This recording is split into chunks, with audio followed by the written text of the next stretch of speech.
அண்மை செய்தியை பார்த்து வருகிறோம். மீனாட்சி அம்மன் கோவில் சொத்துக்களை ஆக்கிரமிப்பு செய்தவர்கள் யார் என்று அறிக்கை அளிக்க உயர்நீதிமன்றம் மதுரை அமர்வு உத்தரவிட்டிருக்கிறது.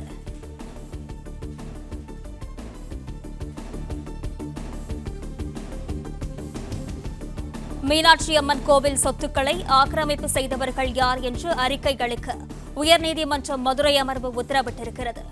விவரங்களுடன் செய்தியாளர் சந்திரன் இணைப்பில் இருக்கிறார். வணக்கம் சந்திரன், விவரங்களை பதிவு செய்யலாம். தீ விபத்தில் சேதமடைந்த மதுரை மீனாட்சியம்மன் கோவில் வீரவசந்தராய மண்டப புனைப்பணி எப்போது முழுமையடையும் என மதுரை அமர்வு கேள்வி எழுப்பியுள்ளது.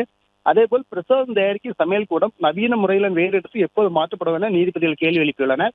மதுரை மீனாட்சியம்மன் கோவில் சொத்துக்களை மீட்கவும் மீனாட்சியம்மன் கோவிலை புனரமைத்து விரைவாக குடமுழுக்கு நடத்த கோரிய வழக்கு இந்த கேள்வி எழுப்பப்பட்டுள்ளது. மதுரை மீனாட்சியம்மன் கோவில் சொத்துக்களை ஆக்கிரமிப்பு செய்த நபர்களின் பெயர், ஆக்கிரமிப்பின் அளவு மற்றும் முகவரி அறிக்கையை தாக்கல் செய்ய மதுரை அமர்வு கோரியுள்ளது. சேலத்தை சேர்ந்த ராதாகிருஷ்ணன் உயர்ந்த மதுரை அவனும் மனுவினை தாக்கல் செய்தார். அதில் மதுரை மீனாட்சியம்மன் கோவில் மற்றும் அதன் உபகோயிலுக்கு சொந்தமான சொத்துக்களை முறையாக மீட்டு பராமரிக்கவும் கோவிலை புனரமைத்து விரைவாக குடமுழுக்கு நடத்த வேண்டும் கோரி வழக்கை தாக்கல் செய்தார். இந்த வழக்கு நீதிபதிகள் கார்த்திகேயன் சக்திவேல் அமர்வு முன்பாக விசாரணைக்கு வந்தது. அப்போது அரசு தரப்பில் ஆக்கிரமிப்பு தொடர்பாக கணக்கெடுப்பு நடைபெற்று வருகின்றன. வீரவசந்தராய மண்டப புனைப்பு பணி நடைபெற்று வரும் சூழலில் அப்பணிகள் முடிந்தவுடன் குடமுழுக்கு வரை நடத்தப்படும் என தெரிவிக்கப்பட்டது.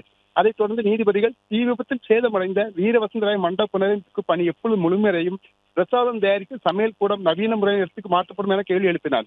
கோவில் சொந்தமான சொத்துக்களை ஆக்கிரமித்துள்ள பெயர், முகவரி, ஆக்கிரமிப்பின் அளவு உள்ளிட்ட அடங்கிய விவரங்களை அறிக்கை நீதி அறநிலைத்துறை தரப்பில் தாக்கல் செய்ய உத்தரவிட்டு வழக்கு விசாரணையை ஒத்திவைத்துள்ளனர்.